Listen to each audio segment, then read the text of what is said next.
Hello दोस्तों, my self doctor Hemant Kumar Meena, BAMS student from NIA Jaipur. और दोस्तों आज की वीडियो में बात करेंगे क्रिया शारीरिक फिजियोलॉजी के पेपर फर्स्ट और पेपर सेकंड में जो आपके इंपॉर्टेंट टॉपिक्स है उनके बारे में।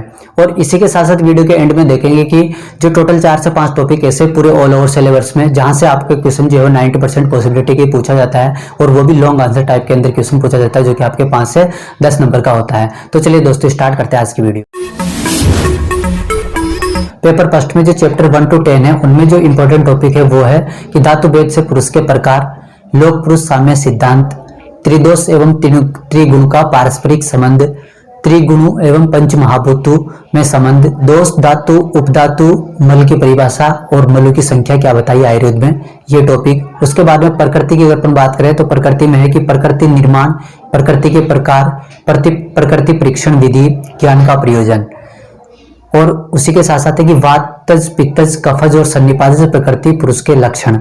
उसके बाद जो वात पित्त कफ जो शरीर में 3 दोष बताए हैं, उन तीनों दोषों के अंदर आपको टोटल मिलाकर के 5 पॉइंट जो है वो कवर करने, जो कि आपके पेपर के पॉइंट ऑफ व्यू से बहुत ही इंपॉर्टेंट है। उनमें सबसे पहले आपको पता होना चाहिए कि वात पित्त कफ इन तीनों दोषों के जो स्थान है वो शरीर में कौन कौन से बताए। उसी के साथ साथ आपको पता होना चाहिए कि इन तीनों दोषों के भेद जो है वो कौन कौन से हैं। उसके बाद में इसके प्राकृत क्रम जो है आयुर्वेद में क्या क्या बताए गए, इनके गुण कौन कौन से बताए गए हैं। और लास्ट में आपको पता रखना है कि वात पित्त कफ इन तीनों के क्षय और वृद्धि के परिणाम स्वरूप कौन कौन से लक्षण जो है वो शरीर में उत्पन्न होते हैं, देखे जाते हैं। ये इंपॉर्टेंट है आपके लिए, ये आपको पता होना जरूरी है। और लास्ट में जो आपको पता रखना है वो है आलोचक पित्त के कौन कौन से प्रकार बताए हैं और उनके कार्य जो है शरीर में क्या क्या बताए हैं।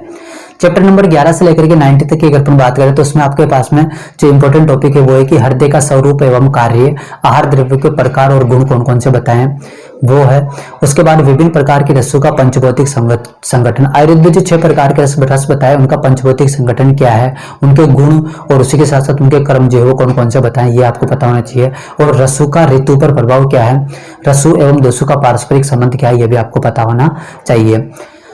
अग्नि के प्रकार, जठराग्नि का कार्य, कोष्ठ के प्रकार और कोष्ठ पर दोषों का प्रभाव। उसके बाद में लास्ट जो आयुर्वेदिक पोर्शन में जो इंपॉर्टेंट टॉपिक है पेपर फर्स्ट में वो है श्वास प्रश्वास की विधि, मतलब कि रेस्पिरेशन की जो मैकेनिज्म है आयुर्वेद के अकॉर्डिंग और मॉडर्न के अकॉर्डिंग वो क्या है, इसके बारे में आपको पता होना चाहिए।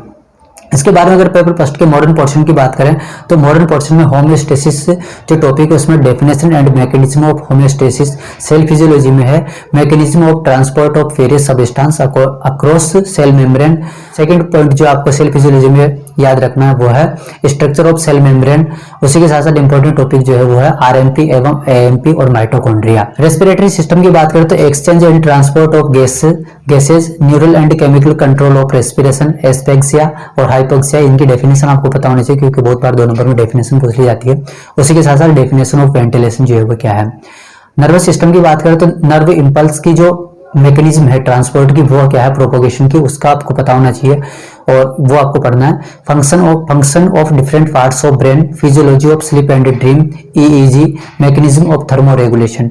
डाइजेस्टिव सिस्टम की बात करें तो इसमें composition of different digestive juice, mechanism of digestion and absorption और मोमेंट ऑफ गट, ये 3 टॉपिक जो आपके डाइजेस्टिव सिस्टम में इंपॉर्टेंट है। अदर इंपॉर्टेंट टॉपिक की बात करें तो अदर इंपॉर्टेंट टॉपिक जो है उनमें अगर अपन बात करें तो पेपर फर्स्ट के अंदर जो इंपॉर्टेंट टॉपिक है वो है एसिड बेस बैलेंस और वाटर एंड इलेक्ट्रोलाइट बैलेंस। इसी के साथ साथ प्रोटीन, कार्ब और विटामिन भी आपके लिए इंपॉर्टेंट है, इनके बारे में आपको पढ़ना है। इसके बाद दोस्तों अगर पेपर सेकंड की बात करें तो पेपर सेकंड में जो आयुर्वेदा पोर्शन है उसमें सबसे पहला जो टॉपिक है वो है कि सप्त धातु। सप्त धातु के अंदर आपके पास में 7 धातु है जिनके बारे में आपको विस्तृत पढ़ना है कम से कम एक बार। रस, रक्त, मांस, मेद, अस्थि, मज्जा और शुक्र, ये 7 धातु है जो इनके बारे में कम से कम आपको थोड़ा थोड़ा पता तो होना ही चाहिए क्योंकि इनमें से कोई भी एक धातु जो है आपके पेपर में पूछ ली जाती है। लेकिन जो धातु इंपॉर्टेंट है उनकी अगर अपन बात करें तो वो है रस, रक्त, मांस और उसी के साथ साथ जो शुक्र धातु है वो आपके लिए इंपॉर्टेंट है। इसके बाद में पेपर फर्स्ट के अंदर जो अगला टॉपिक है वो है इंपॉर्टेंट, वो है ओज के प्रकार, परमाणु, प्राकृत क्रम जो है ओज के शरीर में क्या, ओज के अलावा ओज की वृद्धि और क्षय के लक्षण, उपधातु की संख्या, नाम, कौन सी उपधातु जो है किस धातु के परिणाम स्वरूप बनती है या फिर कौन सी उपधातु जो है किस धातु से उत्पन्न होती है, ये भी आपको पता होना चाहिए। और लास्ट और उसी के साथ साथ मूत्र निर्माण की विधि जो कि आयुर्वेद और मॉडर्न दोनों के अकॉर्डिंग बताई गई है वो, और मूत्र क्षय के लक्षण और पुरुष क्षय के लक्षण जो है वो क्या बताया, मूत्र वृद्धि और क्षय के लक्षण, उसी के साथ साथ पुरुष का प्रमाण आयुर्वेद में क्या बताया गया है।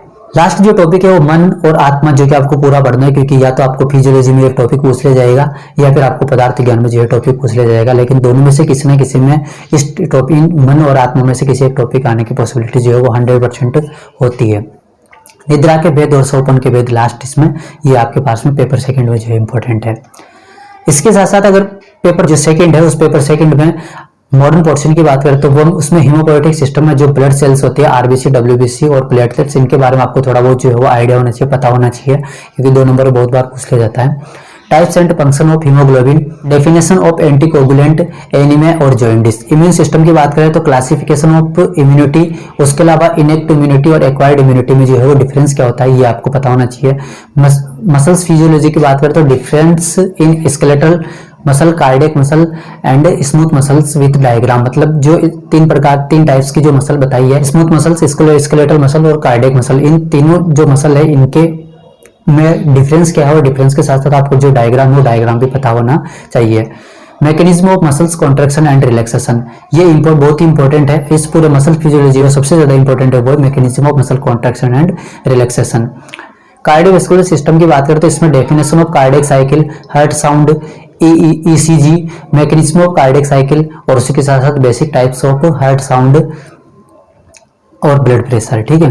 रिप्रोडक्टिव सिस्टम की बात करें तो इसमें स्पर्मेटोजेनेसिस और ooजेनेसिस क्या है इसके बारे में आपको पता होना चाहिए, और उसी के साथ साथ जो मेंस्ट्रुअल साइकिल है वो क्या बताया गया उसके बारे में आपको पता होना चाहिए। एक्सक्रीटरी सिस्टम की बात करें तो इसमें function of kidney, mechanism of formation of urine, regulation of maturation. इसके बाद दोस्तों एंडोक्राइन ग्लैंड, जो कि लास्ट इंपॉर्टेंट टॉपिक है, उसमें जो आपको पता रखना है वो pituitary gland, thyroid gland, adrenal gland, sweat gland और सेबेसियस ग्लैंड, और इसी के साथ साथ आपको पता रखना है कि mechanism of hormone in the body जो है वो मैकेनिज्म हार्मोन की क्या बताई गई है। दोस्तों मैंने आपको वीडियो की शुरुआत में बोला था कि मैं आपको वीडियो के एंड में कुछ ऐसे टॉपिक बताऊंगा जहां से क्वेश्चन आने की पॉसिबिलिटी जो है 99% होती है, तो वो टॉपिक जो है उनकी अगर अपन बात करें तो उनकी बात करने से पहले मैं आपको बता दूं कि ये जो आपको 5 टॉपिक में बताने वाला हूं, इन टॉपिक के बारे में आपको 100% पता होना चाहिए। कहने का मतलब ये कि जो भी मैं टॉपिक बता रहा हूं उन टॉपिक के आपको चैप्टर को पूरे को जो है वो पढ़ना है। उनमें 5 जो टॉपिक है उनमें सबसे पहला जो टॉपिक है वो है कि क्रियाकाल, उसके बाद में सेकंड टॉपिक है आहार परिणाम प्रभाव, थर्ड टॉपिक है आहार विधि विशेष आयतन, फोर्थ टॉपिक है आहार पाक और लास्ट टॉपिक है धातु पोषण न्याय। मतलब ये टोटल जो 5 टॉपिक है, इन 5 टॉपिक के बारे में आपको 100% पता होना चाहिए, क्योंकि ये पेपर में आपके लिए बहुत ही इंपॉर्टेंट है और ज्यादातर पॉसिबिलिटी होती है कि इनमें से 1 या 2 क्वेश्चन जो है आपको लॉन्ग आंसर टाइप में पूछा ही जाएगा। तो दोस्तों ये थी आज की हमारी वीडियो जिसमें हमने बात करी ऑल ओवर फिजियोलॉजी के पेपर फर्स्ट और सेकंड में इंपॉर्टेंट टॉपिक है पेपर के पॉइंट ऑफ व्यू से उनके बारे में। Thank you so much guys.